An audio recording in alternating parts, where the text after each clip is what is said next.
These are the ingredients needed.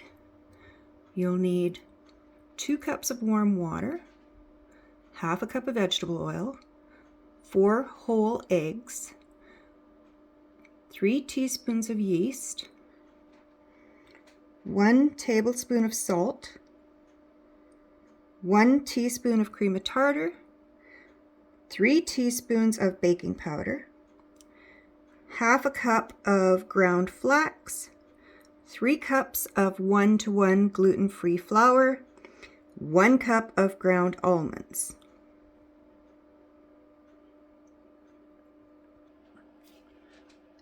You will also need 1 teaspoon of honey, which we will add to our yeast and warm water. Stir the yeast and honey until well dissolved and the honey and water are well mixed together. Leave that to stand for approximately 5 to 10 minutes to soften and bloom. In the meantime, add 1 cup of warm water to your ground yeast, or ground flax, sorry. Give this a little stir and leave it to bloom at the same time. Meanwhile, in a bowl, mix all of your dry ingredients. 3 cups of gluten-free flour, 1 cup ground almonds, our salt, our cream of tartar, our baking powder.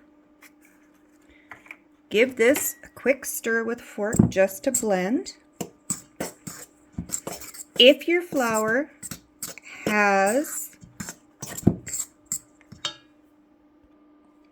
xanthan gum in it, you don't need to add it. If it doesn't, add 1 teaspoon of xanthan gum for every cup of flour. Now, to this mixture, we are going to add our bloomed yeast,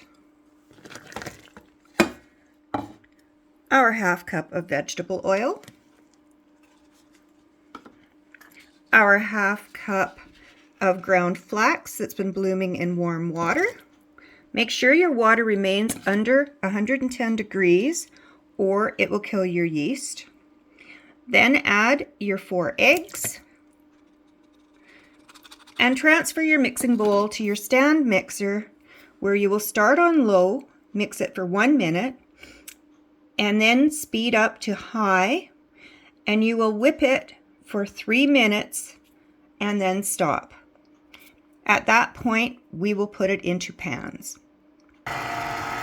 This is on low speed just to get the ingredients blended. Once they are thoroughly combined, then we will turn the mixer up to medium-high, and we will let this whip for 3 minutes while we prepare our pans. You will need 2 5x8 loaf pans. They need to be greased and then floured with the 1-to-1 baking flour.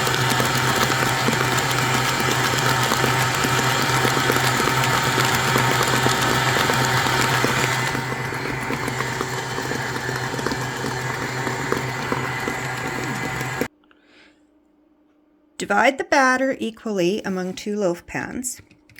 If you want your loaf to be a little smoother, simply wet your fingers with warm water and just pat the loaf into shape.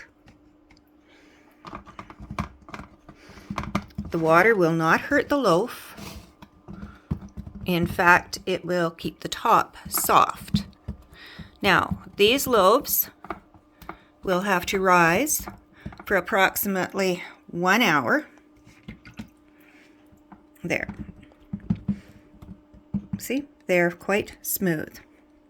Now, you will spray a piece of cling wrap, plastic film, and cover these loaf pans. Let them rise for 1 hour until they are approximately 1 inch over the pan.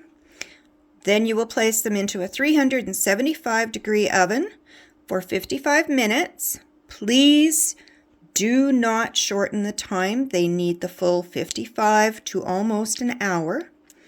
If you find the tops are getting a little too brown, then simply cover them with foil and place them back in the oven until their time is up. These are the loaves ready for the oven. As you can see, they rose substantially from when they were put into the pans. So now they'll go into a 375-degree oven, and they'll remain there for 55 minutes. When we pull them out, we'll show you the finished product. Now, if you have an allergy to almonds, you can use 4 cups of 1-to-1 gluten-free flour instead of the 1 cup of almond flour.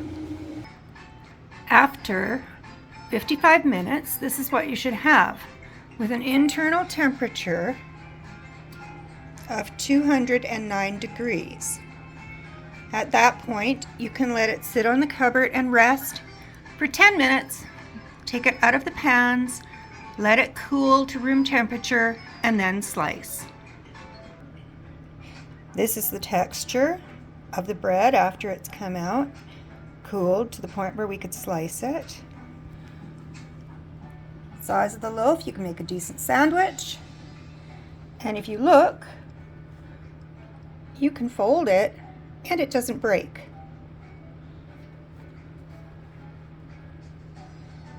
Unlike the grainy types you buy in the grocery store, this has a nice flax and honey taste to it, makes wonderful toast, and is totally freezable. You get 2 loaves from every recipe, so it's quite a cheap option to make as well.